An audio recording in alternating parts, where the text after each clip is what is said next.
नमस्कार मित्रांनो, आज या मालिकेमध्ये आपण पाहणार आहोत की कमळीवर चोरीचा आळा आलेला असतो. ती खूप नाराज झालेली असते, स्वतःला दोष देत असते आणि दुःखी असते.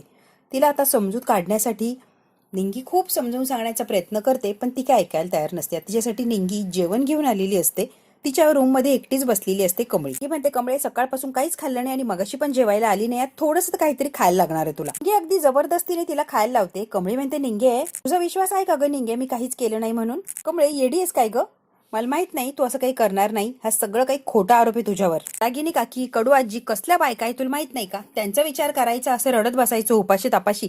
तुला तरी कळतंय का ग कमळी? म्हणजे कामिनी आजी किंवा रागिनी काकी मला बोलल्या म्हणून वाईट वाटत नाहीये. माझ्या डोक्यात एकच प्रश्न आहे, माझ्यासारखे कपडे घालून कोण असेल तिथे? माझ्यासारखंच सगळं केलं, बरोबर माझ्यावर आळ यावा असं कोण व्यक्ती असेल? अन्नपूर्णा आजी तेवढ्यात येतात आणि अन्नपूर्णा आजी म्हणतात, कमळी काय ग हे, आज गुढीपाडवा आहे आणि काय चाललंय तुझं? लग्नाच्या दिवशी असं उदास होऊन बसायचं नसता काय कमळी? कमळी म्हणते, आजी मी काहीच केलं नाही. अन्नपूर्णा आजी म्हणतात, आम्हाला माहिती आणि पूर्ण विश्वास आहे, कुणी काहीही म्हणू दे, आम्ही कधीच विश्वास ठेवणार नाही. विचार करते ती ज्या व्हिडिओ क्लिप मध्ये ती मुलगी येते, तू नाहीच आहे, आम्हाला माहिती आहे. तू जेवण कर आणि बाकी कसलाच विचार करू नको. पूर्ण आजी म्हणतात, आम्हाला खात्री आहे नवीन वर्षी तुझ्यासाठी खूप छान व्यवस्थित सुख समृद्धीचं जाऊ, खूप चांगलं जाणार आहे बघ कमळी. अन्नपूर्णा आजीने कमळीला जेवायला घातलेलं असतं. तेवढ्यात काय अनिका आलेली असते ताट घेऊन. आजी बरं झालं तू कमळीला खायला घातलं, मला तेच चिंता होती ती जेवती की नाही. जेवण घेऊन आली, सगळ्यांनाच आश्चर्य वाटतं. का म्हणते, कमळी ऐक ना, मॉमच्या शब्दाला एवढं महत्व देऊ नको आणि विचारता अजिबात करू नको, लक्ष देऊ नको ग. सोड, परवा इंग्लिश स्पीच कॉम्पिटिशन आहे, हे तरी लक्षात येते ना कमळी? तयारी करायला लागणार या की प्रॅक्टिस करायला लागणार? तुझ्या अपोजिट मी आहे, लक्षात येते का? आणि मी चांगल्यापैकी बोलू शकते, त्यामुळे तू बोलण्याची प्रॅक्टिस कर कमळी. पूर्ण आजी कमळीला स्वतःच्या हाताने जेवण भरवत असतात आणि अनिका खोटं खोटं हसत असते. यांच्यासमोर जेवणाचं ताट घेऊन उभी राहिलेली असते. अनिका इकडे आलेली असते आणि रागिणी तिला बोलत असते, काय चाललंय ग? एकीकडे चांगुलपणा दाखवते, एकीकडे नुकसान करते. तुझ्या मनात तरी काय चाललंय अनिका, कळेल का ग? तू काय गेम खेळतीये, तुझं तुला तरी कळतंय का अनिका? सत्य गावच्या कमळीची बाजू घेते, कायम तिचा उदो उदो करते. तू काय वागते, तुझं तुला तरी कळतंय का? अनिका, तुझ्याशी बोलते मी का? मला खात्री आहे, म्हणजे 100% खात्री आहे, माझ्या गळ्यातला हार तिनेच खेचलाय, तिच्याशिवाय कोणीच असं करू शकत नाहीये, गॅरंटीने सांगते मी. तुला तिचीच बाजू घ्यायची असती, बरोबर ना? आणि काय म्हणते, अरे मॉम, याचा अर्थ तुला माझा प्लॅन अजून सुद्धा कळालेला नाहीये. तुझा प्लॅन, आता तुझा प्लॅन काय वेगळा आहे अनिका? तुला असंच वाटतंय की ती सीसीटीव्ही वाली मुलगी कमळी आहे? रागिनी कामिनी टवकारतात, कमळी नाही म्हणजे मग कोण आहे? आता जवळ आलेली असते. अनिका, ती कमळी नाही मग कोण आहे? राणी आजी, कमळी नाहीच आहे, ती माझी फ्रेंड आहे. माझी फ्रेंड आहे, तिची फिगर एक्झॅक्टली कमळी सारखी आहे, म्हणजे कोणी बघितलं बारीक तरी पण डाऊट येणार नाही, अशी काय मी फ्रेंड शोधून काढली आहे या कामासाठी. थोडेसे पैसे दिले आणि काम करायला तयार झाली ती, आपलंही काम झालं. ती मिहिका जी असते ती बरोबर अंगकाठीने कमळी सारखी दिसत असते. आता सगळ्यांच्या समोर, म्हणजे रागिनी कामिनीच्या समोर अनिकाने आणलेलं असतं, ही मिहिका आहे. कामिनी म्हणते, छान छान, खूप हुशार झालीस ग अनिका, हुबेहूब कमळीच दिसते की. आता खरी माझी नाच शोभायला लागली अनिका, मानलं तुला. ग्रॅनी आजी, हुशार झाली नाही मी, ऑलरेडी हुशारच होते मी ना ग्रॅनी आजी, ही फक्त सुरुवात आहे. हळूहळू बघा तुम्ही, विनर फक्त आणि फक्त अनिका महाजनच ठरणार, दुसरं कोणीच नाही. कॉलेजमध्ये याच्याहून मोठा तमाशा होणार आहे, तमाशा. कॉलेजमध्ये आता सगळे मुलं काहीतरी व्हिडिओ बघतात मोबाईलवर आणि हसत असतात, एकमेकांना टाळ्या देत असतात. शंभू आलेला असतो, सगळे मुलं जे असतात ते शंभूकडे बघतात आणि हसत असतात, ते व्हिडिओ बघत असतात, शंभूकडे बघतात. शंभूला कळतच नाही की या पोरांचं नेमकी चाललंय तरी काय.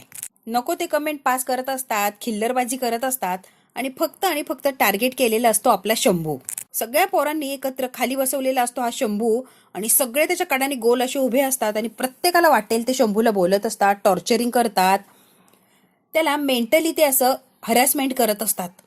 शंभू बिचारा सगळ्यांचं काही बोलणं ऐकत असतो, कुणाचंच काही उत्तर देत नाही, कारण एवढ्या याच्याने तो अगदी बधीर झालेला असतो, रडायला लागलेला असतो आणि मुद्दाम सगळे त्याला त्रास देत असतात. शंभूचा सगळ्या कॉलेजच्या पोरांनी तमाशा मांडलेला असतो. आता इकडे बंड्या असा पळत पळत आलेला असतो. कमळे आणि ऋषी भाऊ तिकडे चला पटकन, शंभूच्या त्या पोरांनी अगदी वेड करून सोडलंय त्याला. हे प्रकार करताय तुमच्याच डोळ्यांनी बघा, ऋषी सर चला. तर ऋषी आलेला असतो, सगळे पोरं त्याला घाबरतात आणि तिथून पळून गेलेले असतात. कमळी आणि बंड्या शंभूला उठवतात आणि त्याला जरा व्यवस्थित पाणी वगैरे प्यायचं का विचारते आणि बरा आहेस का म्हणून कमळी त्याला विचारते. आता चाललेला असतो, कमळी म्हणते, शंभू असं हरून चालणार नाहीये, लढायचंय तुला, सांगण्याचा प्रयत्न करत असते. शंभू काही एक ऐकत नाही आणि लगेच समोरून तिथून निघून गेलेला असतो. कमळी ऋषी त्याच्याशी बोलण्याचा प्रयत्न करतात, पण तो कुणाचं काहीच ऐकायला तयार नसतो. शंभूबद्दल खूप वाईट वाटलेलं असतं. ऋषीला, कमळीला, बंड्याला बिचारीची अवस्था खूप अशी वाईट करून टाकलेली असते या पोरांनी किंवा त्याच्या परिस्थितीने. तो घरी येतो आणि त्याच्या वडिलांच्या जवळ बसून खूप रडत असतो. आई आता बाहेरून पाणी घेऊन येते, मोठमोठ्याने रडत असतो. आई म्हणते, शंभू बाळा काय झालंय, तू का रडतोय सारखा? मी बाबांचं दुकानच चालवणार आहे, मी काय उद्यापासून कॉलेजला जाणार नाहीये. असं काय बोलतोय बाळा, शिक्षण महत्वाचं आहे, तूच म्हणतो ना. हो शिक्षण महत्वाचं आहे, पण मी किती जरी ठरवलं तरी हा समाज मला शिक्षण करू देणार नाही किंवा मोठं होऊ देणार नाही. माझ्या बाबांनी जे केले तेच मला करायला लावणार हा समाज मला जगूच देणार नाहीये. तो मुलगा डॉक्टर इंजिनियर होतोय हे शक्यच नाहीये. शंभू रडत असतो आणि रागारागाने आता पुस्तकं फाडायला लागलेलं असतो. आई त्याला समजून सांगण्याचा प्रयत्न करत असते, समजूत काढत असते, पण शंभू काय ऐकायला तयार नसतो. कमळी आलेली असते आणि हा पुस्तक फाडतच असतो. आई सोड. कमळी तिच्या हातलं पुस्तक ओढून घेते. काय रे शंभू, पुस्तक कशाला फाडतोय आणि पुस्तकावर कशाला राग काढतोय? शंभू आता म्हणतो की कमळी तू काहीच बोलू नको प्लीज. हात जोडतो आणि तिला म्हणतो की तू काही बोलू नको प्लीज. तुम्ही ना माझ्याकडे येत जाऊ नका इथून पुढे प्लीज. मी तुमचा मित्र नाहीये, आता मी काही कॉलेजला येणार नाहीये, मला माझा मार्ग निवडू द्या. ऋषी सरांना सुद्धा सांगा इथून पुढे मी कॉलेजमध्ये येणारच नाहीये, त्यामुळे मला घ्यायला सुद्धा येऊ नका. शंभू तिथून उठतो आणि रडत रडत आतल्या रूम मध्ये निघून गेलेला असतो. कमळीला निंगीला इतकं वाईट वाटतं आणि शंभूची आई मात्र बिचारी खाली बसलेली असते, तिला काही बोलायलाही सुचत नसतं शंभूची ती अवस्था बघून. कमळी म्हणते आज फक्त शंभूचा अपमान नाही झाला तर त्याची सगळी स्वप्न संपली आहेत. कमळी म्हणते त्याची घरची परिस्थिती बिकट असताना सुद्धा खूप शिकायची, मोठं व्हायची, काहीतरी करून दाखवायची इच्छा होती, पण आज सगळ्या पोरांनी त्याला इतकं टॉर्चर केलं की सगळ्या इच्छाच त्याच्या मारून टाकल्या. त्यामुळे आता कॉम्पिटिशनची तयारी करत असते घरी येऊन, पण तिचं काही मन लागत नसतं. थोडीफार काहीतरी तयारी करते आणि परत शंभूकडे तिचं लक्ष जातं आणि शंभूची ती अवस्था बघितली की हिच्या डोक्यात परत प्रश्न चालू होतात. त्यामुळे विचार करून करून अगदी रडायला लागलेली असते, कारण शंभूची खूप वाईट अवस्था त्या पोरांनी केलेली असते. आता शिक्षणच घ्यायचं नाही असं शंभू म्हणालेलं असतो. आणि आता एकदम निराश होऊन बसलेली असते. तेवढ्यात काय अन्नपूर्णा आजी येतात. कमळी काय झालंय ग? आजी बरं झालं तुम्ही आलात, उद्याच्या परीक्षेमध्ये मी भागच घेऊ शकत नाहीये, माझी काही तयारी झाली नाहीये आणि मला भागही घ्यायचा नाहीये. काय झालंय कमळी? नाही माझं काहीच लक्ष लागत नाही आणि तयारी तर अजिबातच नाहीये. पूर्ण आजी माझं भाषण तुला पाठ होत नाही हे तर शक्यच नाहीये, उगाच उडवडीची उत्तर देऊ नको कमळी, प्रश्नच नाहीये आजी. शंभूचा विचार येतोय राहून राहून. हे बघ कमळी, ऋषीने मला फोन लावला होता आणि शंभूच्या बद्दल काय जे घडलंय किंवा काय परिस्थिती चालली आहे ते सगळं काही मला ऋषीने सांगितलंय. शंभूची तू अजिबातच काळजी करू नको कमळी. काळजी वाटणं साहजिक आहे, पण तू अजिबात लक्ष देऊ नको. तू फक्त आणि फक्त उद्याची तयारी कर. शंभूचं काय करायचं आणि कसं ते सगळं काही मी बघून घेते. शंभूच्या परिस्थितीमुळे किंवा शंभू निराश झालाय म्हणून एवढी डिस्टर्ब झालीये की स्वतःच अभ्यास करायचं सोडून देती, हे योग्य नाही या कमळी. सगळं सोडून देणारेस का? वेडी झालीयस का कमळी तू? अन्नपूर्णा आजी आता कमळीला बोलत असता, तयारी कर, अभ्यास होणार आणि तू चांगल्या याने कॉम्पिटिशन जिंकणार, यात काही शंकाच नाही. अशा गोष्टींमुळे एवढं डिस्टर्ब व्हायचं नाही, स्ट्रॉंगली उभं राहायचं असतं. अशा गोष्टींमध्ये फक्त स्ट्रॉंग उभं असलं तरच आपण जिंकू शकतोय. उद्याची कॉम्पिटिशन तू जिंकून ये, मग शंभूचं काय करायचं आपण बघूच. अन्नपूर्णा आजी म्हणतात उद्या स्पर्धा झाली की लगेच तसंच आपण शंभूच्या घरी जाऊ, मी स्वतः बोलेन आणि समजावून सांगेल. कळालं तुला? आता मात्र विचार सगळे बाजूला ठेवायचे आणि उद्याच्या कॉम्पिटिशनची तयारी करायची. लक्षात येतंय का? शंभूचा विषय महत्वाचा आहे मान्य आहे, पण तो उद्याही बघू शकतो, एका रात्रीने काही फरक पडत नाहीये. उद्या काय ते बोलू आपण, आधी कॉम्पिटिशनची तयारी कर आणि परफेक्ट अशी कॉम्पिटिशन झाली पाहिजे उद्या. पूर्ण आजीने छान असं समजावलेलं असतं प्रेमाने आणि कमळीला ते समजलेलं सुद्धा असतं. होय आजी, मी आता तयारी करेन आणि कॉम्पिटिशन जिंकण्याचाच प्रयत्न करेन. आता कमळीला अन्नपूर्णा आजीने आधार दिलेला असतो, प्रोत्साहन दिलेलं असतं, त्यामुळे कमळीमध्ये एक एनर्जी आलेली असते. कमळी आता उद्याच्या कॉम्पिटिशनला चांगलीच लढणार असते. आता प्राजू आलेली असते शंभूच्या घरी आणि शंभूला लांबूनच आवाज देते. शंभू येतो तर काय, प्राजू आलेली असते. प्राजू तू इकडे ये. प्राजू म्हणते मला माहिती ती मुलं तुझ्यासोबत खूप चुकीचं वागली, डोंट वरी, ऋषी दादाने ट्रस्टिंगकडे कंप्लेंट केली आहे त्यांची, त्यामुळे त्यांचा काहीतरी बंदोबस्त होणार, तू अजिबात काळजी करू नको. प्राजू म्हणते कॉलेज सोडायचा निर्णय घेऊ नको शंभू, शिक्षण खूप महत्वाचं आहे, अर्ध्या शिक्षण सोडलं तर काहीच फायदा होणार नाहीये. फी भरायची ना. आता प्राजूने खूप प्रेमाने काळजी करत असते शंभूची आणि चौकशीही करत असते की फी भरायचं टेन्शन आलंय ना. या दोघांची चर्चा चाललेली असते. तेवढ्यात अनेकाच्या मैत्रिणी असतात, त्या दोघी जणी बघतात की ही प्राजू काय करते शंभूच्या घरी. पैसे वगैरे घेऊन आलेली असते आणि जबरदस्तीने शंभूच्या हातात ठेवत असते, हे पैसे घे आणि फी भर. हे मैत्रिणी बघितलेलं असतं की प्राजू शंभूच्या हातात जबरदस्तीने पैसे देतीये. म्हणतो नको प्राजक्ता, मला नकोय हे पैसे. दोघी सुद्धा हसत असतात, मोठमोठ्याने हसत असतात. तो म्हणतो हे दान नकोय मला प्राजक्ता प्लीज. काय रे शंभू, तुझी फ्रेंड आहे मी, दान म्हणून कशी देणार तुला? आणि हो, हवं तर हे पैसे उधार म्हणून घे आणि जेव्हा तुझ्याकडे पैसे येतील तेव्हा मला परत कर. कळतंय का? पण कॉलेज कंटिन्यू कर, कॉलेजमध्ये सोडू नको प्लीज शंभू. आता या दोघी तोंडाला हात लावून हसत असतात प्राजू आणि शंभूवर. राजूने बघितलेलं असतं या दोघींना. त्या म्हणतात चला अनिकाला जाऊन सांगायला लागणार. हा पळतच गेलेल्या असतात त्या. शंभू म्हणतो प्राजक्ता तू इथून जा, आता तू इकडे येणं बरं नाही, या परत येऊ नकोस. पण ते पैसेही घेतलेले नसतात, प्राजूच्या हातात परत देतो आणि परत इकडे येऊ नको असं तिला सांगितलेलं असतं. आता प्राजक्ताला टेन्शन आलेलं असतं, ह्या दोघींनी बघितलंय म्हटल्यावर ह्या नक्कीच काहीतरी तमाशा घालणार. इकडे आता अनिका उद्याच्या कॉम्पिटिशनची तयारी करत असते आणि सगळं काही रेकॉर्डिंग करत असते रागिनी.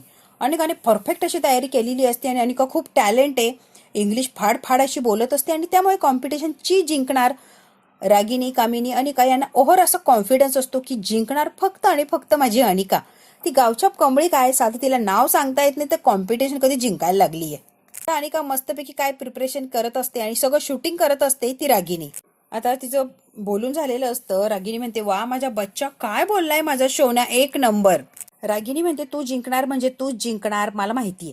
कामिनी म्हणते छे तिला कसलं जमतंय ग गावंडळ कुठची. उद्या तिचा कसा अपमान होतो ना बघतच राहा. अशी खाली मान घालून स्टेजच्या खाली उतरते की नाही बघ.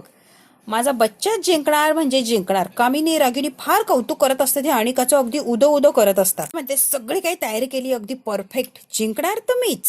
तुम्हाला माहितीये का खूप खूप लोक येणार उद्या बघायला. उद्या बघाच कशी गंमत येते. इंडिया पाकिस्तान मॅच नाही का तसलेच लोक येणार आहेत. ती इंग्लिश मध्ये बोलणार आहे गावंढळ. मी सांगितलं आणि लगेच तयारी करायला लागली आणि तिला असं वाटतंय की ती जिंकणार आहे. मी तिला जिंकू देणार आहे का वेडी कुठची. म्हणते तिला इतका त्रास द्यायचा की सगळ्यांना सांगायचं की ती कमळी इंग्लिशमध्ये बोलणारे कॉम्पिटिशन मध्ये पार्ट घेतलाय, सगळीकडे ती व्हायरल झाली पाहिजे. कमळी बोलणारे तेही अनिकाच्या विरुद्ध. तो रात ती कमळी इतकी व्हायरल इतकी फेमस होणार आहे की विचारूच नका. काय तर कमळी इंग्लिश बोलणार, वा. कामिनी तोंडाला हात लावून हसत असते. म्हणते तिला असं काय कॉन्फिडन्स येणार आहे ना की कमालीचा. आणि ती जेव्हा उद्या स्टेजवर जाणार एवढी सगळं लोक बघणार, बोलायला जाणार आणि इतकी सगळी लोक बघून जेव्हा तिच्या तोंडातून तत मम येईल ना, इंग्लिश तर लांबच राहिलं, मग खरी गंमत येणार आहे बघ तू आता. पुढे लोक बघितल्यावर तिचा कॉन्फिडन्स असा गळून पडणार आहे, तुम्ही बघतच राहा. जिंकण्याचा एवढा मोठा फुगा आहे ना, तो फुगा असा लगेच फुटणार की कमळी धाडकन खाली पडणार. कसं आहे ना, अनिका, कामिनी, रागिनी फक्त आणि फक्त कमळी कमळी कमळी एवढाच विषय असतो आणि ती कशी हरणार, तिची कशी नाचक्की होणार याविषयीच ते बोलत असतात आणि तेवढाच त्यांच्या डोक्यात विचार चाललेलं असतो. का म्हणते जे कमळी हरल्यावर तिच्या तोंडावर हावभाव असतील, ती खाली मान घातलेली असणार, तिला लाज वाटणार, ते बघायला खरंच कमाल येणारा. नेहमी अशी मस्तपैकी माझ्यामध्ये चालत असते ना की सगळं तिला येतं, ओव्हर कॉन्फिडन्स असतो, तो कसा गळून पडतो ना तिचा बघ. जेव्हा ती कॉम्पिटिशन हरणार आणि एवढ्या लोकांच्या समोर, तेव्हा मात्र तो चेहरा बघायला कमाल येणार आहे आणि खरंच त्याच वेळेची वाट बघती मी. आणि का मोठी मोठी अशी स्वप्न रंगवत असते आणि तिला साथ देत असतात कामिनी आणि रागिनी की हो तू म्हणती अगदी तसं आणि तसंच होणार आहे. कामिनी म्हणते रागिनी तुझी लेक मोठी झालीये ग. हो ना गाई. कामिनी म्हणते तुझी लेक पाहता पाहता काय मोठी झाली लक्षातच आलं नाही ग रागिनी. आणि तिघीही हसत असतात. का म्हणते ग्रॅनी आजी तू पण लवकर बरी हो ना ग. उद्या माझी स्पीच कॉम्पिटिशन बघायला ये की. जिंकणार आहे, तुला मज्जा वाटणार ना, तुझी नाच जिंकणार, ये की. मी म्हणते नको बाई जरा लांबच राहते आणि का तुझा भरोसा नाहीये, काहीही करू शकतेय तू. हो आणि का जास्त चिटकायला येऊ नकोस हा, लांबच राहा. जास्त चिटकण्याची गरज नाहीये, माझ्यापासून लांबच राहायचं ग बाई. कारण तू आता वरून ढकललंय, तिथं आल्यावर काय करशील तुझं काय भरोसा नाही. तू माझ्यापासून लांबच राहा. मुद्दाम कामिनी सारखी टोचून बोलत असते या अनिकाला ना, अनिका हसून जिरवत असते. दुसऱ्या दिवशी कमळी छान अशी फ्रेश तयार झालेली असते, बंड्या निंगी सुद्धा असतात. आता लगेच ती कॉम्पिटिशनसाठी चाललेली असते. अन्नपूर्णा म्हणतात थांब एक मिनिटांनी त्यांनी, खूप महत्वाचा दिवस आहे तुझ्यासाठी, छान होणार आहे, हे दही साखर खा आणि एकदम जिंकूनच ये बघ. मला माहितीये कमळी तू जिंकणार म्हणजे जिंकणारच. अन्नपूर्णा आजी अजून सुद्धा कमळीला कॉन्फिडन्स देत असतात की तू जिंकणार यात काही शंकाच नाहीये. कमळी अजिबात घाबरायचं नाही किंवा डगमगायचं नाही, जिंकणार म्हणजे जिंकणार, मला खात्री आहे. ही म्हणते सगळ्यांना क्लीन बोल्ड करणार आहे, आपलीच कमळी जिंकणार आहे आजी बघाच तुम्ही. पूर्ण आजी म्हणतात मी पण येणार आहे. कमळी म्हणजे तुम्ही येणार आहे कॉलेजमध्ये. हो बघायला नको तुमची कॉम्पिटिशन. म्हणतो अगं कॉलेजमध्ये तुझीच चर्चा आहे कमळे आणि सोशल मीडियावर सुद्धा लोक म्हणताय फक्त आणि फक्त कमळी जिंकणार, दुसरं कोणी जिंकू शकत नाही. म्हणते होय ग कमळे, सगळीकडे कमळी कमळी कमळी एवढी चर्चा आहे, दुसरं कोणाचं नावच नाहीये, अनिकाचं नाही, कोणाचं नाही, फक्त कमळीचंच नाव आहे सगळीकडे. कमळी तुला जिंकायचंय बरं, लक्षात घे. एवढ्या सगळ्यांच्या प्रोत्साहन आहे तुला, त्याच्यासाठी तुला जिंकायलाच लागणार आहे. मी म्हणते कोणी मुद्दाम तर करत नाहीये ना, माझ्या नावाचं पुढे जय जयकार केलाय की कमळी जिंकणार कमळी जिंकणार. मी जर हरले तर मी तोंड घशी पडणार आहे, ही कोणी मुद्दाम तर करत नाहीये.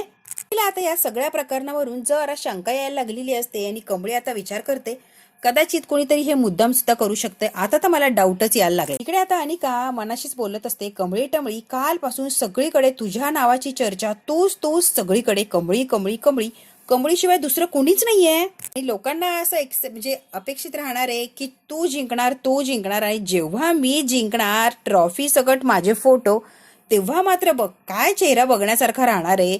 आणि लोकांनी जो गैरसमज पाळलाय की कमळीच जिंकू शकते ते कसे तोंडावर पडतात बघ. उद्या जिंकणार अनिका महाजन. जी लोक आता कमळी कमळी कमळी करून उदो करताय ना तुझा, बापरे, तीच लोक उद्या इंग्लिश स्पीच कॉम्पिटिशन जेव्हा हरणार नाही कमळी, तेव्हा तीच लोक दगड फेकून मारतील या कमळीला, अशी काहीची हालत करतील की घरी सुद्धा येऊ शकत नाहीये. तिचे डोके फोडतील ना की बस. त्यामध्ये फक्त माझा एवढा प्लॅन सक्सेसफुल झाला पाहिजे म्हणजे मी जिंकलं आणि जिंकलंच. आणि ही कमळी जी काय तिचं नाक जाणार ना कायमचं, मग ती कधीच डोकं वर करणार नाही.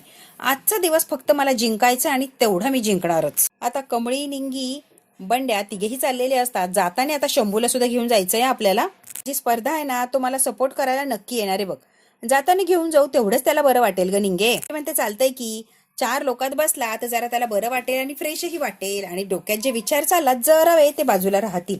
चांगली आयडिया आहे कमळी. त्याच्या घरी जाऊ आणि त्याला मग घेऊन तसंच कॉलेजला जाऊ. कमळी आणि निंगी बंड्याला सांगतात की तू पुढे जा, शंभूच्या घरी जाऊन मग डायरेक्ट तिकडे येऊ आम्ही. आता शंभूच्या घरी आलेले असतात. शंभू नाराज होऊन दारात बसलेला असतो. चल रे कॉलेजला, आज माझी कॉम्पिटिशन येणार आहे, इंग्लिश स्पीच कॉम्पिटिशन आहे, त्यासाठी तू हवाच आहे मला चेअरअप करायला. चल बरं शंभू. सपोर्ट करायला येणार नाहीयेस तू? शंभू म्हणतो नाही कमळी, मला कुठेच यायचं नाहीये. जा, मी तुमच्यासोबत कुठेच येत नसतो. मी म्हणते शंभू असं काय करतोय रे? मी जा बरं. आता शंभू चिडलेला असतो, मोठ्या आवाजात त्यांच्यावर ओरडून बोलतो, इथून निघून जा. एकदा सांगितलं ना मी येणार नाही आणि तुम्ही सुद्धा इथून निघून जायचं आणि परत कधीच इकडे यायचं नाही. लगेच आता दोघींनी पण निघायचं इथून. इतका चिडतो, इतका ओरडतो. कमळी म्हणते वेडा झालास काय रे, असं काय बोलतोय आमच्यावर ओरडून ओरडून, जरा शांत हो की. असं वागून काही कळणार आहे का? प्रश्न काही सुटणार आहे का? तुला बोलायला काय लागतंय गे कमळी? सगळेच प्रश्न सुटले, श्रीमंत झालीस ना तू, काय कळणार आहे गरिबी. जा तू कॉलेजमध्ये जा आणि भाषण दे आणि स्पर्धा जिंक. जा जा कमळी. सगळं येतं, मला काहीच येत नाही आणि मुळात मी आयुष्यात काहीच करू शकत नाहीये कमळी. रडलोय मी. आणि रडत रडत शंभू रागाने आतमध्ये निघून गेलेला असतो. गेला आणि कमळीला खूप बोललेलं असतं शंभू. निंगी शंभू असा चिडून निघून गेला म्हणून बघतच राहते आणि कमळी मात्र आता विचार करायला लागलेली असते की शंभू असं का रागावला असेल आणि इतकं फाडफाड का बोलला तो. नेमकी शंभूला कोणत्या गोष्टीचं वाईट वाटतं या गोष्टीचा आता कमळी विचार करायला लागलेली असते. मित्रांनो, आता शंभू तिच्या कॉम्पिटिशनला तर येणार नसतोच आणि नको नको ते बोललेलं असतो कमळीला. आता कमळीचं कॉम्पिटिशन मध्ये मन लागणार का, की कॉम्पिटिशन मध्ये सुद्धा जे तिला बोललाय शंभू ते सारखं त्याच्या डोक्यामध्ये येणार आणि आजची जी कॉम्पिटिशन ती जिंकण्याऐवजी कमळी हरणार. आणि का म्हणते तसंच होणार का? कमळी कॉम्पिटिशन हरणार का? हे जर बघायचं असेल मित्रांनो तर बघायला लागणारे पुढचा भाग. हा भाग इथेच संपतो. व्हिडिओ आवडल्यास लाईक, शेअर, सबस्क्राईब नक्की करा. धन्यवाद.